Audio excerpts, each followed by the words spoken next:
Hər vaxtınız xeyir, hörmətli Dip TV izləyiciləri.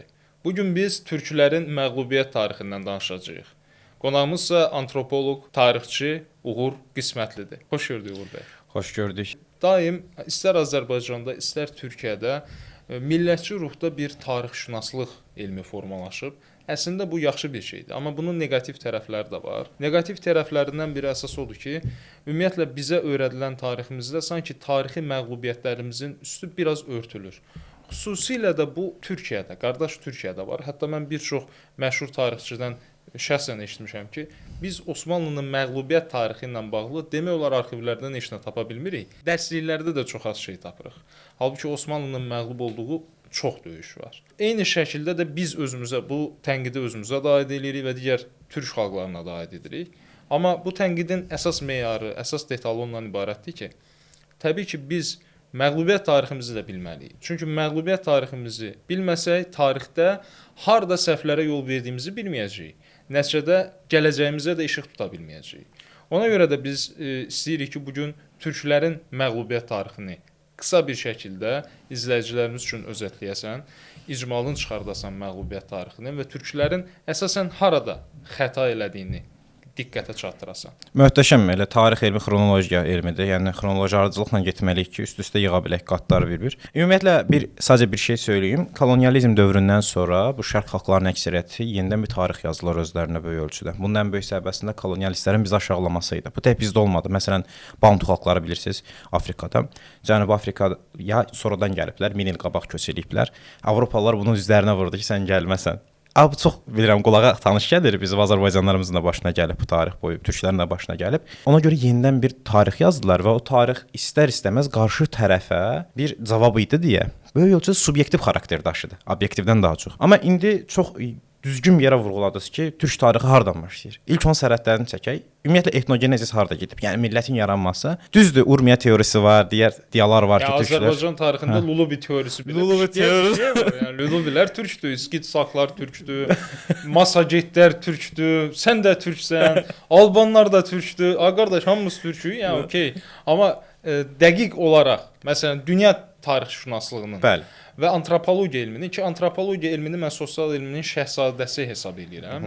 Bu sadəcə mənim subyektiv fikrim deyil də, bir çox alimlərin ortaq fikridir. Antropoloji baxımdan da, tarixşünaslıq baxımından da mən istəyirəm ki, ilk real əldə tutulası və bütün dünyanın da türk olaraq qəbul elədiyi dövlətin adını çəkəsən və biz oradan başlayaq. Bilirik ki, Şərqi Asiya türk dili, bax mənim bu dilimdə danışdığım dil var. Bunun qədim versiyasında danışan insanların ilk yurdudur. Baxın, dillə aparıram. Ona görə də ilk türk dövləti də Hun imperiyasıdır. Düppədüz. Asiya Hun imperiyası dediyimiz imperiyadır ki, Asiya Hun imperiyası bizim adlandırdığımız bir addır deyək.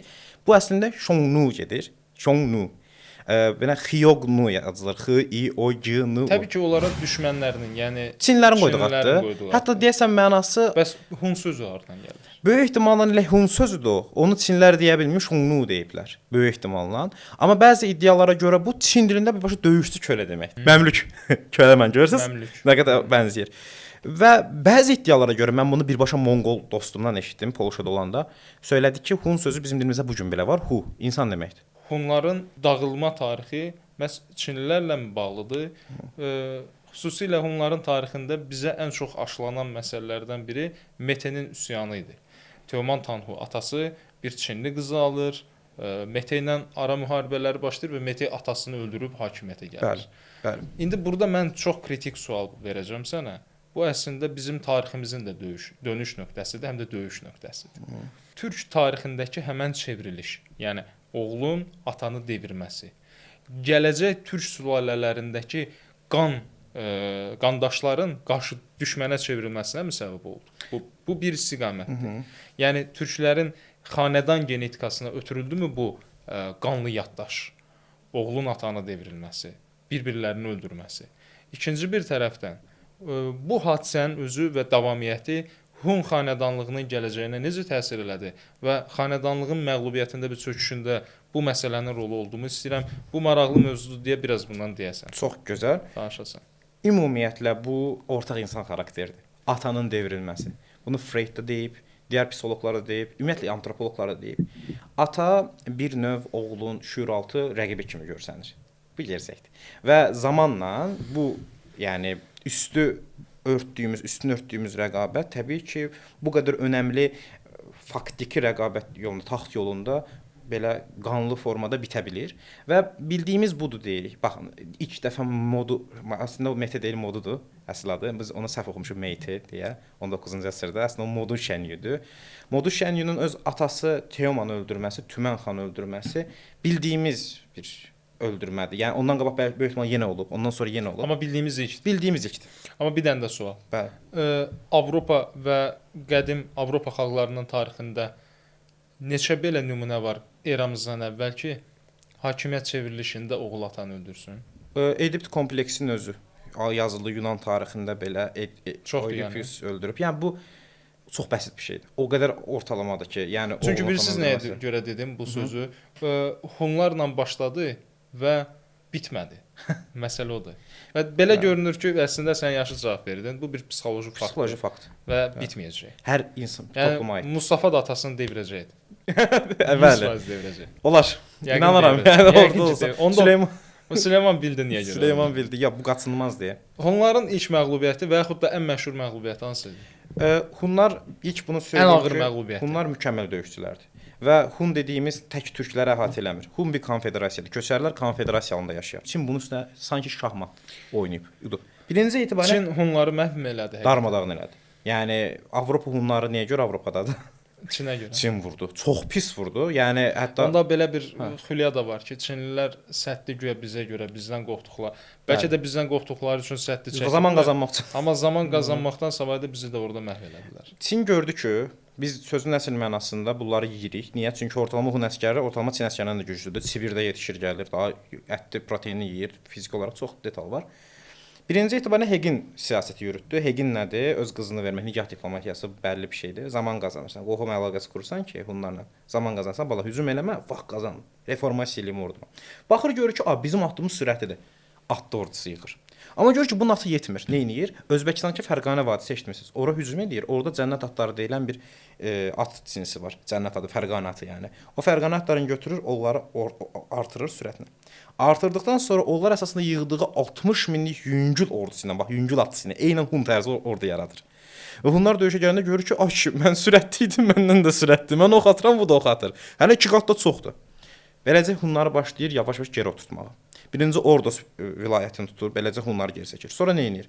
Sürətli hücumları var deyə Çin görür ki, Hunlar buna sürətli hücum edir, bu da sürətli hücum edir. Birdən hücum edir, yağma törədir Hunların regionda. Və Hunlar məcbur geri çəkilir, geri çəkir, şimala gedir. Şimala getdikcə kasıblayır, kasıblayan kimi də məcbur ya bəyləri xəyanət eləyir xalqana, ya da belə. Və gəlirik ən əsas döyüşə, Mobey döyüşü. Çinlilər üstün Chukonu adında bir arbaletlər kəşf eləyiblər, 5-6 oxu birdən atır. Yəni mən ox atıram atım, o da mən 5 dənəsinin əvəzinə atır. Mənim kimi atdığı sürətli atlılarla döyüşür. Arabaları yığır piyadasının qabağına, mənim atdım gəlib ona dəyə bilmir, yəni sürətlə. Nəticə etibarilə üstünlüyünü götürür və olur. Mobey döyüşündən sonra da Alxay dağlarında döyüşür və tam-tamına deyilənə görə 100 minə yaxın Hun əsgərini qırıblar. Beləcə Hun dövlətini çökdürüblər ki, Hunlar qərbə doğru və cənuba doğru keçilib. Cənuba doğru Axunlar olub, qərbə doğru isə Avropa Hunları, Attilan Hunları. Birinci məğlubiyyəti tam-tamına Mobey döyüşü deyir. Mobey döyüşü demək olar. Və orada Çinlilər ağır məğlubiyyət deyirik. Təbii ki, var kiçik məğlubiyyət. Ağır məğlubiyyət. Məğlubiyyətin də əsas səbəbini sən belə özətdin. Texnoloji üstünlük, ikincisi qarşı tərəfin səni kopyalaması. Üçüncüsü isə sənin daxili problemlərini çox yaxşı oxuması. Bilir ki, hansı bəy nəyə meyillidir. Sənin içində səndən daha yaxşıdır. Çünki qadınlar vasitəsilə girişir. Bizim yaralı yerimiz. Onları qadınlar yıxdı yəni. Çin qadınları yıxdı. Təsirlədi, tam yıxmadı. Təsirlədi. 5-10% onun texnologiya və qadınlar. Texnologiya, qadınlar və sən oxuması. İkinci olaraq Sasanilərin türkləri məğlub eləməyini qeyd eləmək istəyirəm. Bəli, var əslində. Sasanilər ümumiyyətlə birinci uduzurlar bizə. Qırmızı Hunlara və Ağ Hunlara uduzurlar. Və öyrənirlər. Bax, bu çox önəmli bir şeydir. Oturaq əhali uduzsa da 100-200 il öyrənir. Uzun oyunda Sasani Axun müharibəsi necə başlayır? Birinci belə başlayır. Kidaritlər var. Kidirti sözündən gəlir. Gedər sözü, dilimizdə gedər sözündən. Gəlib bunlar dağdanda Axunlarla arasını yaxşı tutur Sasanilər. Ki, gəl bunu udaq. Axunlar gəlir, başqa türk dövləti olan Kidaritləri çökdürür. Sonra bunlar qarşılaşır, döyüşməyə başlayır. Yəni 2 qüvvə qalır deyə. Sasanilər düşür bunların arxasınca. Baxmayaraq ki, Sasanilərin də ordusu türk ordusuna müəyyən qədər bənzəyir. Çünki parflar var. Çöldən gələn İskitlərin davamçıları da toxçudular. Türklər qədər mobil deyillər. Bunları salır arxasınca türklər. Dağ dərəliyin dibində qırıb çatırlar. Bəs Sasanilər necə oldu ki, Bu ağır məğlubiyyətlərdən sonra türkləri, hunları, ağ hunları demək olar ki, darmadağın Yox elədilər. Nətər? Göytürklər sayəsində. Yenə bax, Axunlar nətər gəlib ki, Daritləri yuxarıdan birləşib Sasanilərlə utdusa, eyni formada Göytürklər birdən Yəni fars Türklə birləşib başa min düşdülər. ildir ki, eyni taktikadan Eyni istifadə taktikanı edir. edir. Özü gücü çatmır. Məcburdur onu eləməyə. Türkü türkə qırdı. Çox qəşəng taktikadır. Göytürklər niyə buna getdi? Juanları qıran Göytürklər, Juanların ən yaxın müttəfiqi olan Axunların üstünə hücum eləyirlər. Əslində bu nifrət var. Birləşir iki tərəf, biri yuxarıdan, biri cənubdan girir və İstəmi xan, məşhur Göytürk xaqanı, səhv etmirəmsə Cafdardır adı, son Axun imperatorunun ki, İranlılaşıb, Hindliləşib. Bu arada onların çoxu bilirsiniz də, İranlılaşır çünki coğrafiya tam-tamına İrani bürokratiyanın əlindədir. Darmadağın eləyir. Belə titanik bir vordur da, yəni böyük bir savaş baş verir aralarında. Göytürklər o qədər dirəniş hücum eləyirlər, vurğaç eləyirlər ki, Axunlar sonunda çökür. Axunları çökdürəndən sonra cənubdan da bunlar girəndə Sasanilər cənubdan hücum eləyir. Axun imperiyası yox olur və Axunların o kiçik bəylərin hamısı Göytürklərə tabe olur. Yəni eyni taktik, amma Sasanilər Axunlar və əsasında öyrənirlər deyə, sonra Göytürklər Sasanilər hücum edəndə Göytürkləri məğlub edir Sasanilər. Həm də Bəhram Çobin məşhur Göytürk xaqanlarından birini öldürdüyü deyilib döyüşdə özü oxla. Və məsələ bilirsiniz nədir? Yenə biz türk gəncliyinə aşılanan bir düşüncə tərzi var ki, sanki türkün türkdən başqa dostu yoxdur. Amma tariximiz bunun tam əksini deyir. Sən Axun və Göytürklərin savaşından, Sasanilərin onları bir-birinə qarşı istifadə etməsindən danışırsan. Amma bu proses Sasanilərin yerini almış. Onlardan daha böyük bir dövlət qurmuş. Səfəvilərlə Axunların yerini almış, onlardan daha böyük imperatorluq qurmuş Osmanlılar arasında azı 200 il davam edir. Və iki imperiyada nəticədə yoxa çıxdı. Yoxa çıxdı. Mən indi o məsələyə gələcəyəm, amma həqiqətən də çox möhtəşəm faktlar var tariximizdə. İstəyirəm bu templə də davam eləyəm. Super. Sasaniləri bildik. Üçüncü türkləri ən ağır məğlubiyyətə uğradan tərəf kimdir? Əslində Orta Avropadakı üstünlüyümüzü bitirən avarların üstünlüyünü bitirən Frank imperiyasıdır. Bu çox az tarixdə rast gəlinir. Böyük Karl. Saksonları qırıb çatır, xristianlaşdırır. Sonra birbaşa hücum edir avarlara. Slavyanlar arasında belə bir deyim var. Səni görüm avar kimi yox olasın. Avarlar birdən-birə tarix sənəsindən silinir. Nətər Franka hücum edirsən? Birdən-birə. Və bu yetim avarlar özünü saxlaya bilmir. Bəli. Əsas atda. Biz onda indi hansı xalqı nəzərdə tutaq? Böyük Karl, bir Qərb Avropalılar, Alman fransız, bir fransızdır. Alman fransız. Alman-Fransız ittifaqı girir birdən, yəni bizim tariximizdən avar xalqını silir. Avar xalqı geri çəkilir. İndi bir dənə bir şey deyəcəm. Avar tariximiz. Yenə qəzəblənə bilərsiniz Nizat bəy. Geri çəkirlər və Bolqarların əlinə düşürlər. Türk tayfası. Yenə türk. Avarları yox eləyir ha. Əslində avarların da yox olmasına səbəb Bolqarlardır. Bolqarlar. Vurub əzir. 600 il döyüşən Sasani və Roma türklərə qarşı birləşir. Bəli. Amma avarlarla Böyük Karlın savaşında, yəni Alman fransızların savaşında başqa bir türk dövləti olan Bolqarlar düşmən dövləti dəstəkləyir və yaxud da məğlub olmuş qardaşını öldürməyə çalışır. Bəli, amma qardaş kim görmür də onu. Yəni təbii ki də, amma biz indi bu gün onları bizim bu gün bir dənə maraqlı bir fakt deyim. Tabii tarixi anexronizm eləmirəm də. Yəni bəli. Bugünkü zamanı ilə tarixə baxmıram. Amma ən azından məntiqi siyasi baxımdan da sən hiss eləməlisən ki, bu məğlub tərəfi dəstəkləsən, birləşsən ki, bu sənə genetik olaraq, coğrafi olaraq daha yaxındır. Qarşıda böyük bir düşmən var axı. O sabah səni də məğlub eləyəcək ki, məncə onu da məğlub edər. Çox gülməli bir fakt deyim. Əslində Bolqarlar da oradan qovan başqa bir türk dövləti olan Xəzərlər idi ki, onu qovmuşdular. Bolqarlar yenə öz genetik qohumundan qaçaraq gəlib bunu çördə Azərbaycan belə qohumun dedi, burada yox elədi. Gələn Moğollara yoxsa başqa kimisə deyəcəksən? Gəlin elə Səlcuq dövlətini çökdürən gücdən danışaq. Çox maraqlı məncə. Səlcuq dövlətini çökdürən güc əslində çox müəmmalı gücdür. Yəni Səlcuqu çökdürən mənə sual versən əslində nədir? Mən deyərəm xaşhaşilikdir. Xaşhaşilik təsirləri. Mən deyərəm ki, dini radikalizmdir. O da var. Mən deyərəm ki, Fars elitasıdır. Mən deyərəm ki, Nizam-Mülkün gözlənilməz sui-qəsdi və ondan sonra yaranan boşluqdur və o boşluğun birdən-birə Səlcuq imperiyasının daxilində yara kimi sancılmağıdır. Bir çox belə və ən əsas bilirsiniz nə deyərəm? Səlcuqların vahid iradəni ortaya qoya bilməməsidir. Legitimlik yox idi. Legitimlik olmamasıdır. Tam düzdür. Çünki adam taxta oturur. Gedir hansısa Bağdadda oturan ərəbdən beyət almağa, icazə almağa. Bəli. Bu hansı məntiqdir?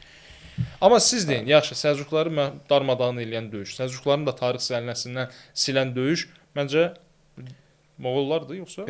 Söyləyim. Əslində çox düz vurğuladınız. o qədər səbəb var, amma indi mən burada savaş tarixini danışdığıma görə savaş qismi söyləyim. Əslində heç düşünmədiyimiz bir xalqdır Qara Xitaylar. Manzuriya tərəfdə yaşayan bir imperiya qururlar. Manzuriya tərəfdə Jin sülaləsinin yerində, yəni şimal içində.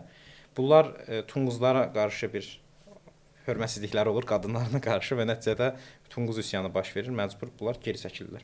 Yəni bunları ölkələrindən qovurlar. Yenə böyük bir köçər axını baş verir. Qaraxtaylar gəlir Qaraxanlıların ərazisinə çatanda Qaraxanlılar Səlcuq sultanı Səncərə deyirlər ki, bizi xilas elə. Sultan Səncər böyük bir ordu ilə gəlir, vaxtı ilə gəldiyi torpaqlara və Qaraxtaylar heç nə eləyə bilmir. Qaraxtaylar o köçərlər, o qatan köçəri, qovulan köçəri yenə darmadağın edir Səlcuq ordusunu, Böyük Səlcuq imperiyasını. Sizin dediyiniz Anadolu Səlcuqlu imperiyasını Kösədağ savaşında Monqollar darmadağın eləyirlər. O da ki, darmadağın deyil, o döyüş heç olmur. Niyə? Çünki bu Anadolu Səlcuqlu hökmdarı çox adını unutmuşam, Keyxusrev olmalıdır, Keyxosrov zaddır. Böyük ehtimal onlardan biridir. Ordusun yarısını göndərir qabağa, Monqollar o mühasirəni qorxur qaçır döyüşdə. Ordusun yarısını göndərmir. Amma qədim, yəni klassik Səlcuq imperiyasının varlığına Böyük Səlcuqluya, bəli, Qaraxitaylar döyüşdə darmadağın ellər. Sonra zaten Səlcuq Səncər sağ qalır. Onu Oğuzlar özləri öz xalq əsir götürür. Hətta belə maraqlı bir şey eşitmişəm, YouTube-dan eşitmişəm, mənbəm yoxdur. Səncəri həbsə, qəfəsə qoyublar.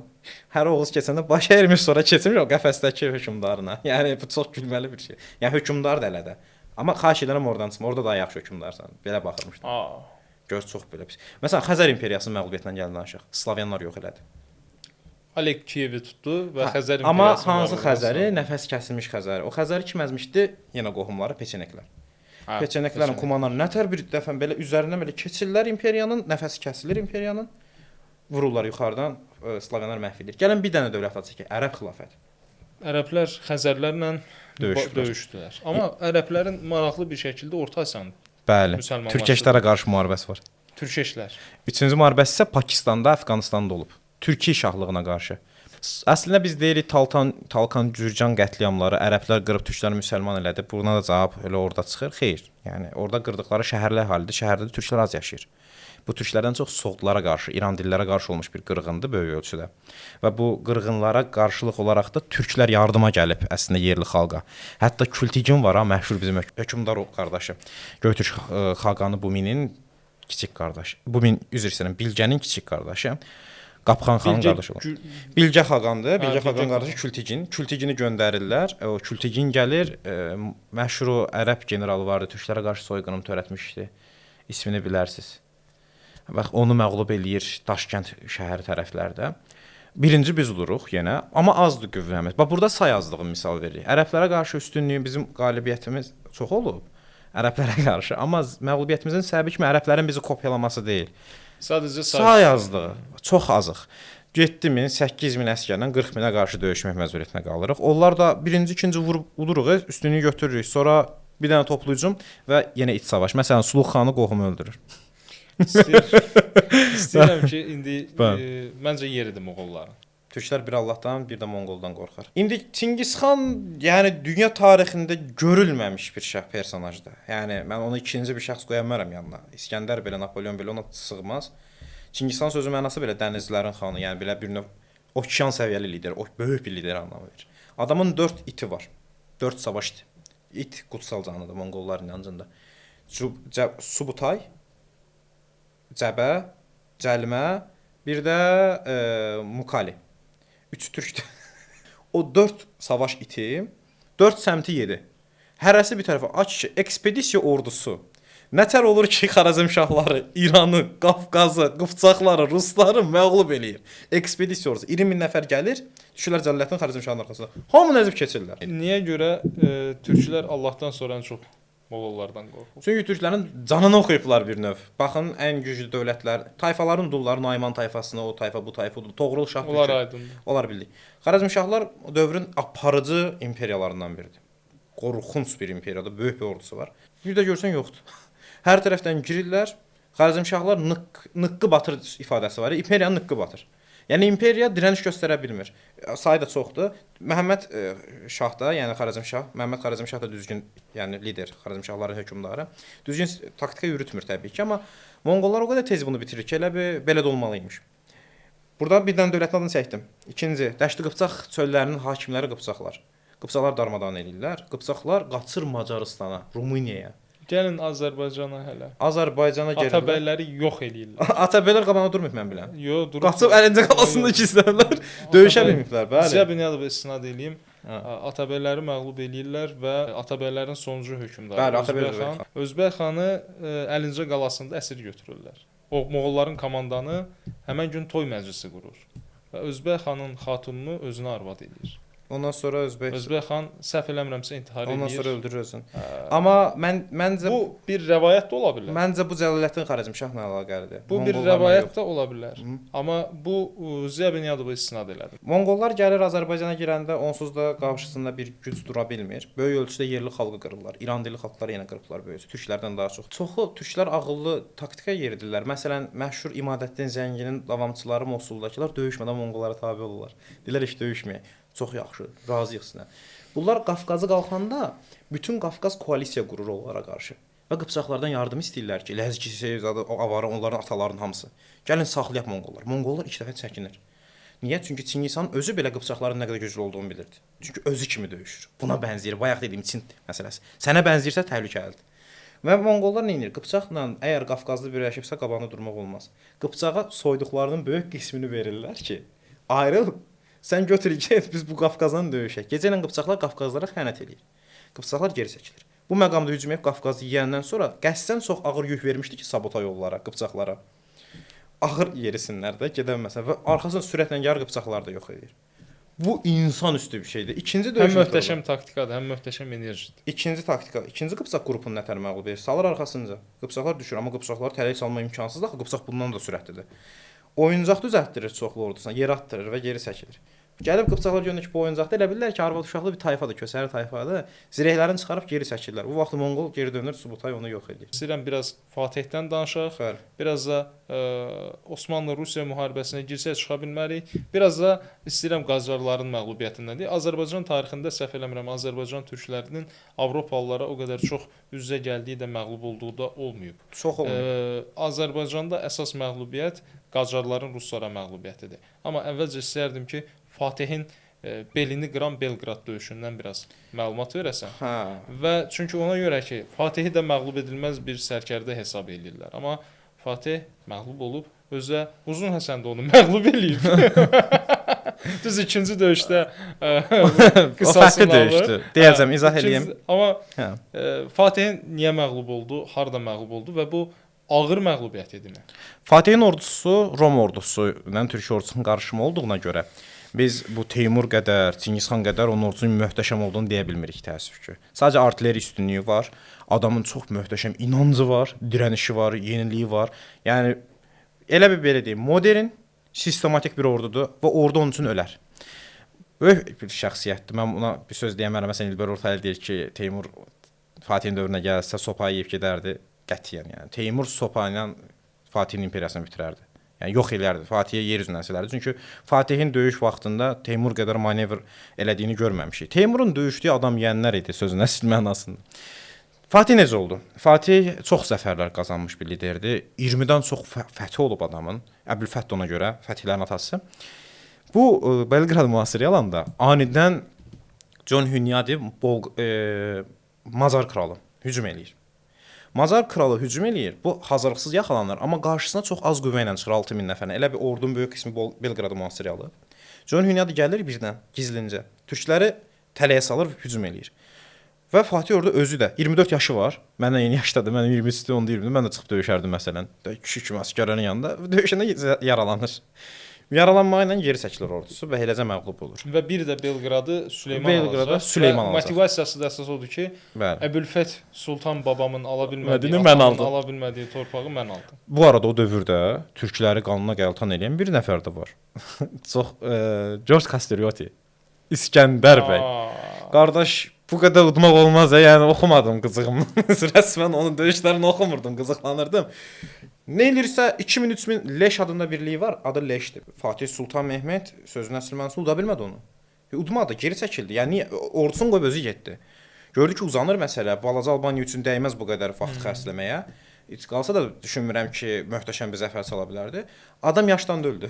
İstəyirəm keçək sonuncu mövzumuza. Ruslarla yəni məsələni bitirmək olar. Çünki ruslar həm bir tərəfdən Səfəviyə ağır zərbələr endirdilər, digər tərəfdən sonrakı dövrdə Osmanlıya və Qacarlara ağır zərbələr vurdular.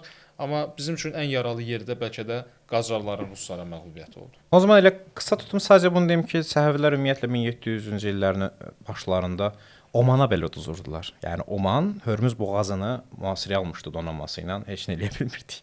Bir yandan əfqanlar gəlmişdi, əfqanlara qarşı məsələn Fransadan İngiltərədən gətirdik generallar çıxartdılar. Yəni Səfəvilər də modernləşməyə çalışırdı, heç də düşünməyək, eləməyə çalışmayıb. Hətta Afrikanın bəzi qismlərində kolonializmi belə sınadı. Amma burada məsələ fərqlidir.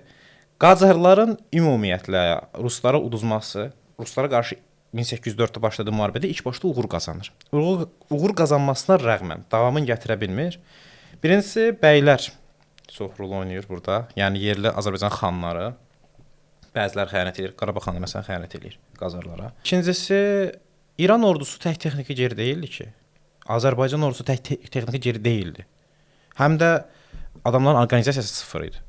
Yəni bir Abbas Mirzə Qacarla nə qədər ola bilər? Heç nə eləyə bilməzlər. Yəni Azərbaycan ordusu, orada Qacar ordusu, Azərbaycan ordusu idi, ümumiyyətlə Abbas Mirzənin ordusunun adı.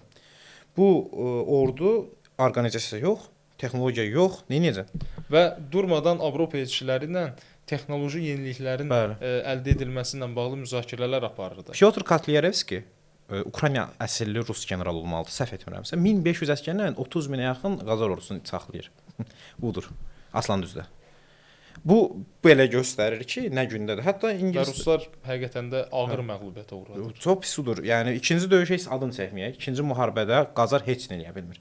Birinci döyüşdə heç olmasa biraz üstünlüyümüz olur. Onda səbəb Napoleonun Rusiya tərəfdən girməsidir. Yəni Rusiya indi vaxtı iki tərəfdə. Osmanlının son 100 il, 150 illik demək olar ki, Rusiyanın ağır zərbələri ilə. Ruslar tək o deyil. Prutdan başlayır. Sibir xanlığını bitirdilər. Küçüm xanı yox elədilər adamlar. Burdan girdilər Kənesarı xan onlara qarşı dirəniş göstərdi. Kənesarı gənə deməkdir, balaca sarı demək bu arada. Kənesarı xan dirəniş göstərdi. Getdi Sibirdə əsir düşmüş İsveç əsgərlərini gətirib top döydürdü ki, ruslara qarşı döyüşsün. Gücü çatmadı. Kim xəyanət elədi ona sizcə? Qırğızlar. Orman xan öldürdü Kənesarı xanı. Sonra türkmənlər yox edilər. Qacarların ingilislərə qarşı müharibəsi də var. 1850-lərdə Nəsrəddin şah dövrü olmalı, səhv etmirəmsə. Orada ordu çıxır. Qacar ordusu gedir ingilislərlə döyüşə. Yolda dağılır ordusu. Qacar ordusu yola dağılır. Orqanizasiya yoxdur. Döyüş şövqü yoxdur. Demək ki, Qacarlar nə qədər türk sülaləsi olsa da, artıq farslaşma dövrü hətta onlarda orduya belə sirayət eləmişdi. Farslaşma. Çünki türkləşmə və yaxud da türkün olduğu yerdə nə də yoxdursa hərbi mobilizasiya var. Ondan razıyam. Türkün olduğu yerdə həmişə hərbi mobilizasiya var, tam razıyam. Amma hərbi mobilizasiya var olsa belə Çünki Qacarların sərkərdələrində də, şahzadələrində də və şahlarında da biz türklüyü hiss eləyə bilmirik. Mən ən çox Abbas Mirzədə hiss edirəm. Diqqət elədiyim budur ki, adamların çoxu heç farsça danışa bilmir. Fətəli Şah məsələn pis danışırdı və yaxşı türkçəsi var idi. Yaxşı türkçəsi var. Amma Fətəli Şahın həyat tərzinə qədər heç biri tam düzdür. Adamlar saray həyatı bitirir türkləri. Bax, Axunları misal çəkdi ya. Axunlar da eyni formada bitmişdi. Ona görə götürklər uduzdu. Oturmuşdu saray həyatına. Olmuşdu bürokrat. Çox təşəkkür edirəm. Çox maraqlı müzakirə etdik.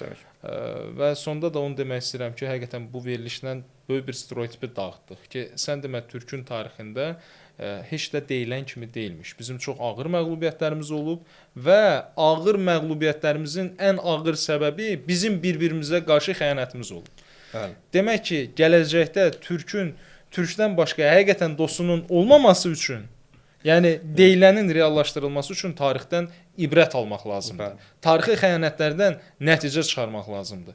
Özümüzdən uydurma tarix yaratmaqla, onu bunu türkləşdirmək və yaxud onu bunu başqa millətləşdirmək, onu bunu düşmən çevirmək, birini dosta çevirməklə biz heç nəyə nail ola bilmərik. Hər şey olduğu kimi deməliyik ki, gələcək nəsillər qoy yaxşı şəkildə tarixdən ibrət götürə bilsinlər. Bəli. Təşəkkür edirəm oğul. Minnətdaram.